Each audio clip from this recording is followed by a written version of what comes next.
Hello students, आज हम topic करेंगे भाई सैटेलाइट कम्युनिकेशन। तो सैटेलाइट से रिलेटेड हम चीज़ करेंगे यहाँ पे ऑर्बिटल स्पीड और escape speed. So let's start.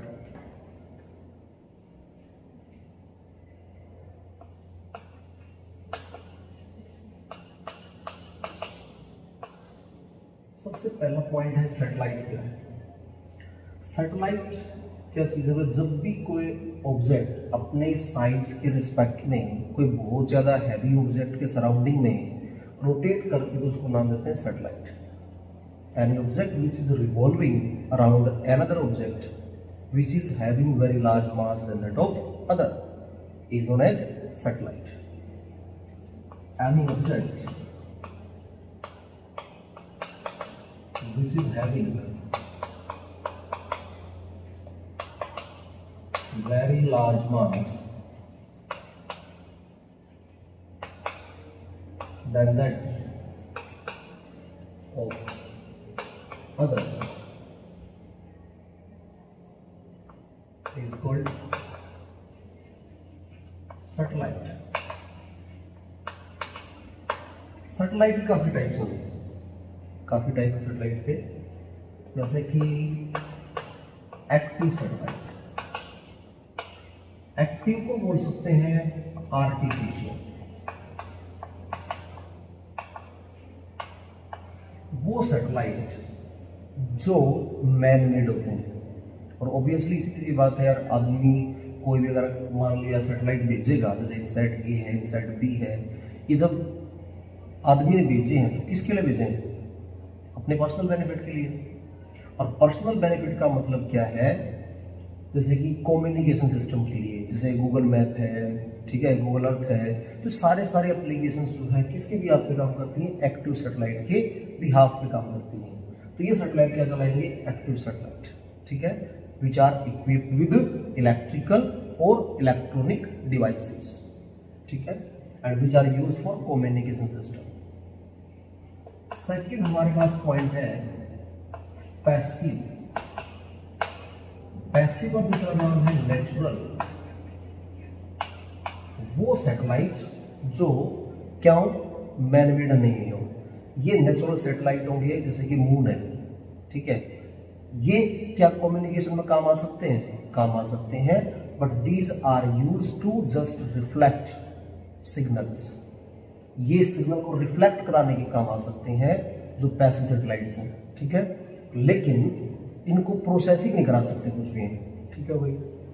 हमारे पास और एक टर्म है जियो स्टेशनरी, जिसका दूसरा नाम है जियो सिंक्रोनस। वो सैटेलाइट जिसका टाइम पीरियड अर्थ के टाइम पीरियड से सिंक्रोनाइज है। क्या मतलब इस बात का? वो सैटेलाइट जिनका टाइम पीरियड 24 आवर्स है। जैसे कि मान लिया ये अर्थ है, अपने एक्सिस के सराउंडिंग में रोटेट कर रही है, और कोई सैटेलाइट जो है वो इसके सराउंडिंग में रोटेट कर रहा है। सपोज ये इंडिया है हमारे पास भाई, ठीक है, और इंडिया के सामने मैंने ये सैटेलाइट लॉन्च कर रखा है। अब इंडिया के सामने अगर ये लॉन्च कर रखा है तो मैं चाहता हूं कि इंडिया के सामने ही रहे, तो कब पॉसिबल है?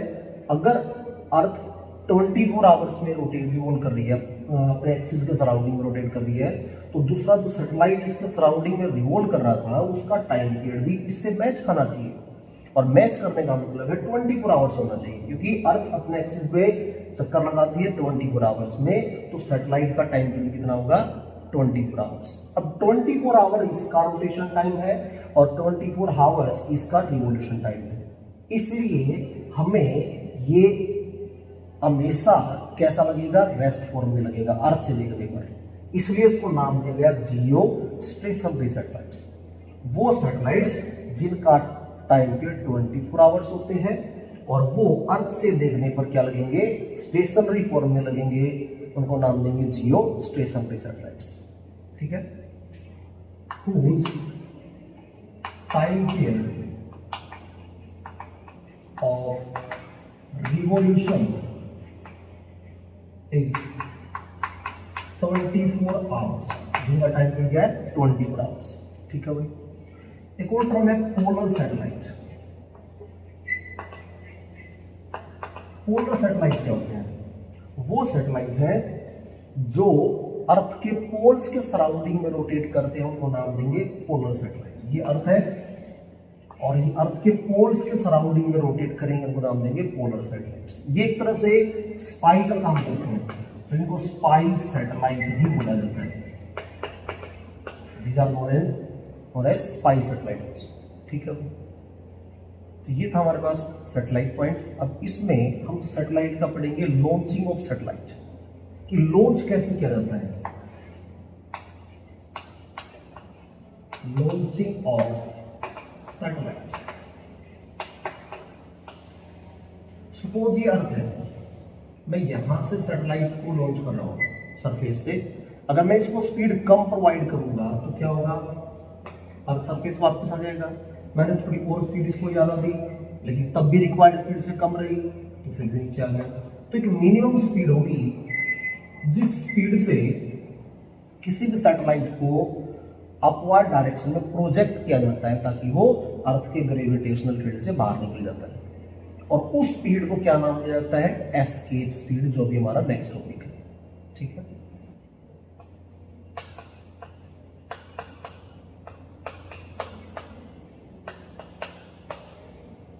what is escape speed? The minimum required speed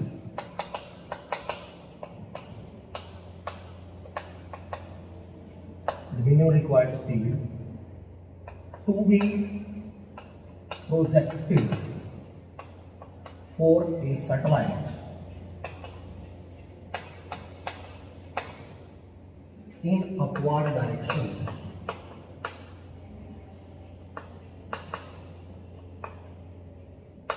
so that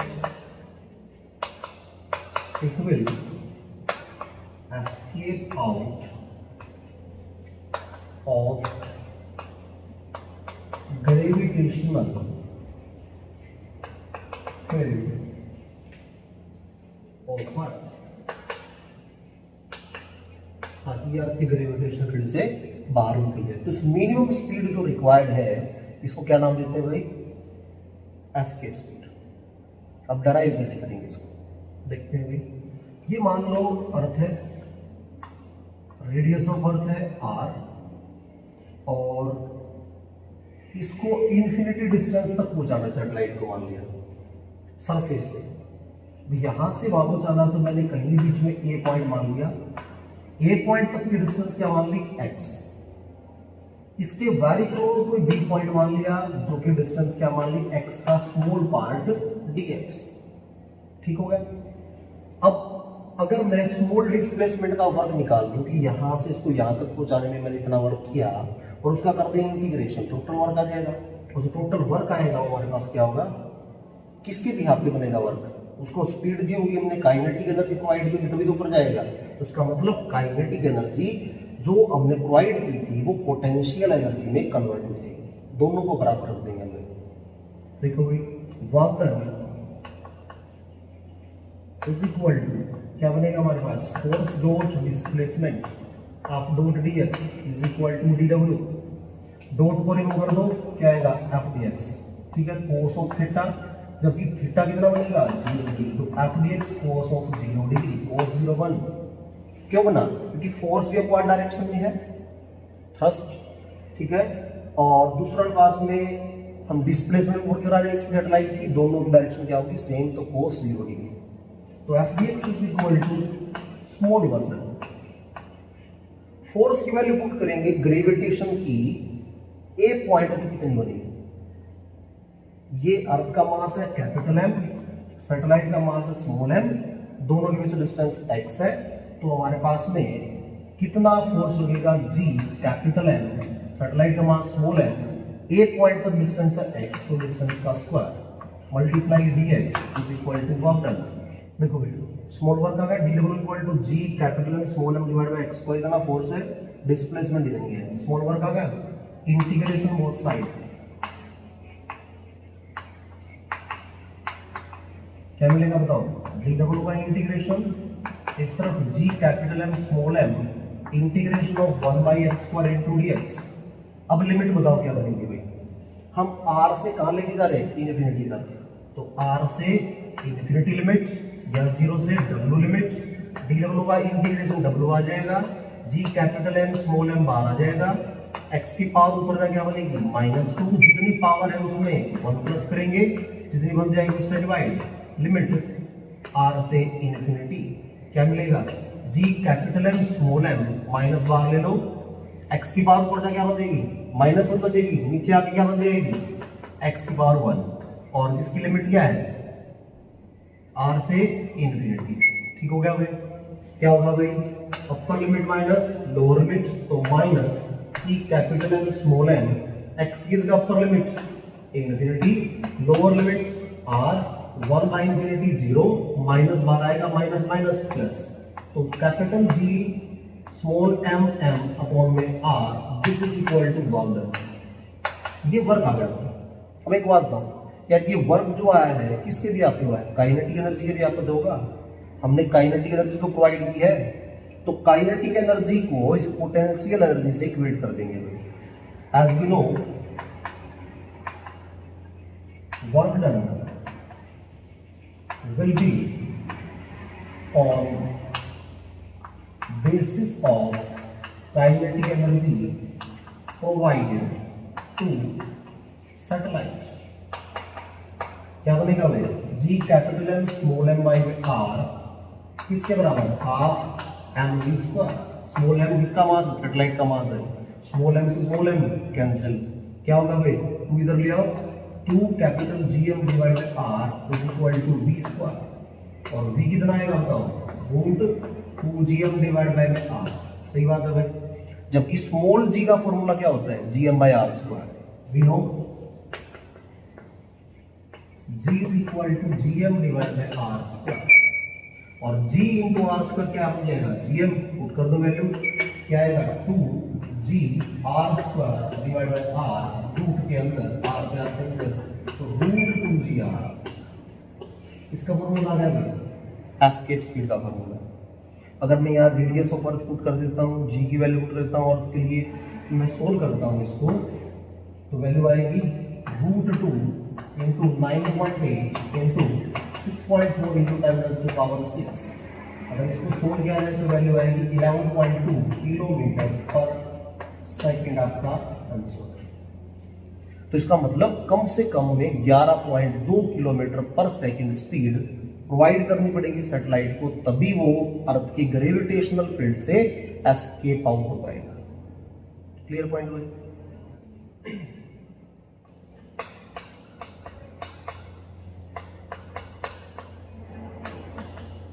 क्या चीज ऑर्बिटल स्पीड?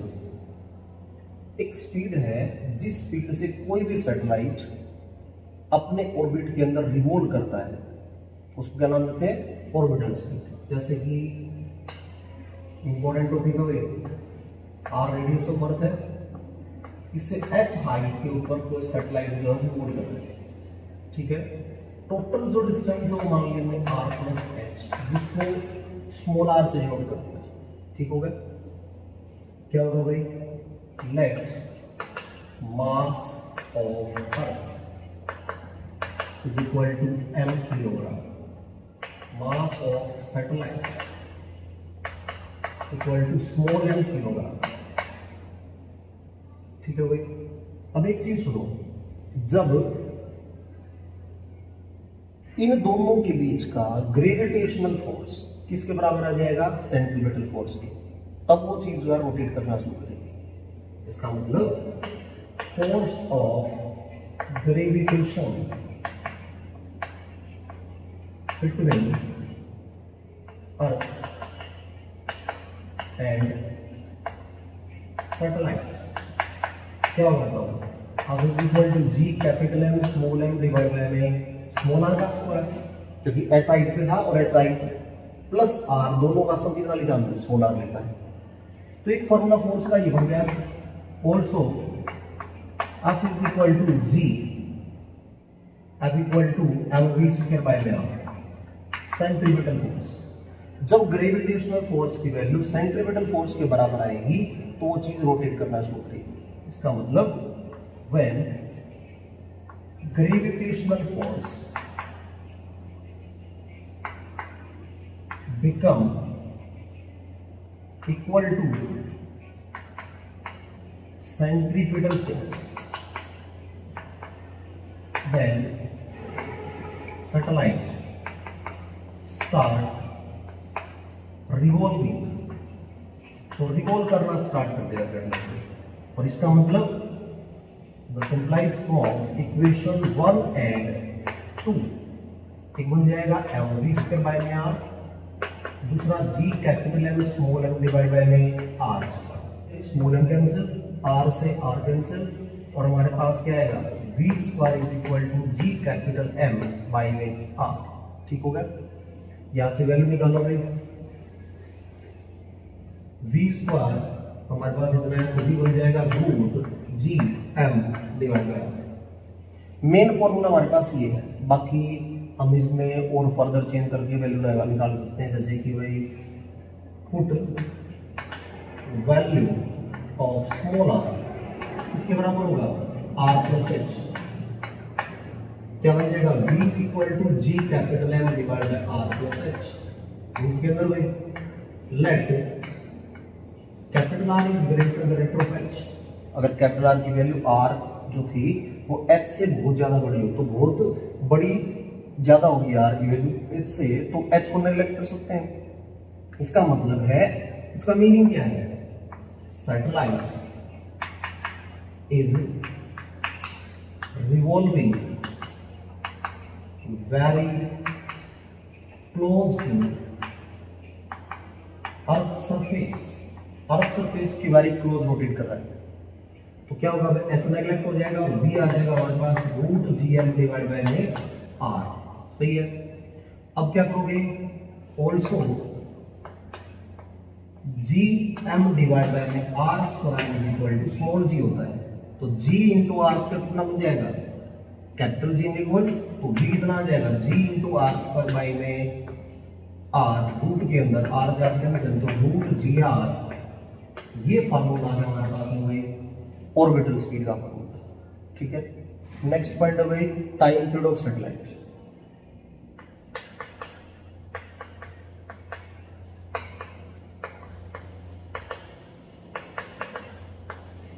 टाइम पीरियड का फार्मूला क्या होता है, टाइम कैसे निकालोगे, डिस्टेंस अपॉन स्पीड, तो distance 2πr upon v is equal to क्या बन जाएगा टाइम पीरियड, तो 2π एज इट इज, r की वैल्यू एज इट इज, v हमारे पास आया था रूट gm बाय r, और जब नीचे है तो डिवाइड करना पड़ेगा, तो r आ जाएगा ऊपर और gm आ जाएगा नीचे। इसका मीनिंग क्या है, 2π r को अंदर लेके जाओ जो कि बना देगा r³ डिवाइड बाय में gm, स्मॉल r की वैल्यू पुट कर दो, क्या बनेगा बताओ, 2π r plus h cube divide by में gm। सही है भाई, ये फार्मूला हमारे पास किसका है भाई, टाइम पीरियड का। इसी फार्मूले से निकालेंगे भाई height of satellite, height of satellite, देखो क्या बताया, we know t is equal to 2π root r plus h cube divided by gm, squaring both side, क्या है बताओ, t का स्क्वायर इक्वल 4π स्क्वायर और क्या आएगा r plus h cube by में gm, gm इस तरफ ले आओ, gm into t square divide by 4π square और is equal to r plus h cube. अभी वो कैसा इस पावर 3 को कैसे ग्रहण करेंगे, दोनों तरफ क्यूब रूट ले लो भाई, क्या आएगा, taking cube root both side, क्या आएगा तो g capital M t square divide by 4π square पूरे की power 1/3 is equal r plus h power 3 पूरे की पावर 1/3, 3 से 3 कैंसिल। सही है भाई, क्या है बताओ, देखो G M T square divide by 4π square पूरे की power 1/3 minus r is equal to h, this is the height of satellite. ठीक हो गया, नेक्स्ट फॉर्मूला हमारे पास है भाई लीनियर मोमेंटम।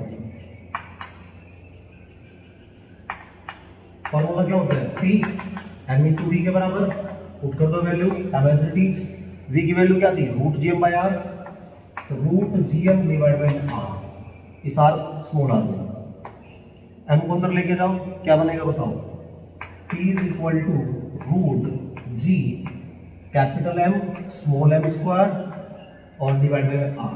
सही है, क्लियर पॉइंट। कैसे आए, आर एम को अंदर लेके जाओ, क्या करना पड़ेगा, स्क्वायर करना पड़ेगा। नेक्स्ट हमारे पास है काइनेटिक एनर्जी। काइनेटिक एनर्जी क्या होती है, half M V square, this is like half as it is M as it is, V क्या होगी root G M by R, तो root G M by R का स्क्वायर करोगे तो क्या बन जाएगा, G capital M small M divide G capital M divide by R, तो वैल्यू आ जाएगी G capital M small M divide by 2r। ये फार्मूला है किसका, काइनेटिक एनर्जी। पोटेंशियल एनर्जी,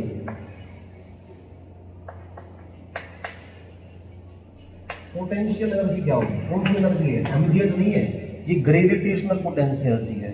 और ग्रेविटेशनल पोटेंशियल एनर्जी का फॉर्मूला क्या है, minus G capital M small M divide by r. ठीक है भाई, यह है ग्रेविटेशनल पोटेंशियल एनर्जी, यह है काइनेटिक एनर्जी। अगर दोनों का सम कर दें तो क्या आ जाएगी, total energy kinetic plus potential, जो कि बराबर क्या है minus G capital M small m by r plus G capital M small M divide by 2r। ये ध्यान रखना, यहाँ भी स्मॉल आर है, वहां भी क्या लेंगे स्मॉल आर ही लेंगे। तो क्या बनेगा बताओ, वैल्यू आ जाएगी minus G capital M small M divide by 2r, क्योंकि माइनस का 1 है प्लस का हाफ है, सम करेंगे क्या बचेगा, माइनस का हाफ बचेगा। ठीक है, टोटल एनर्जी मिलेगी। इसके बाद नेक्स्ट पॉइंट है बाइंडिंग एनर्जी।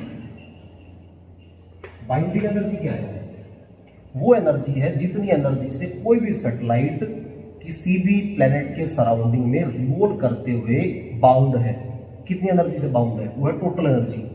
अगर उसका नेगेटिव कर दें, नेगेटिव का मतलब कितनी एनर्जी लगानी पड़ेगी उसको उस ऑर्बिट से सेपरेट करने के लिए, रिमूव करने के लिए, उसको नाम देंगे बाइंडिंग एनर्जी।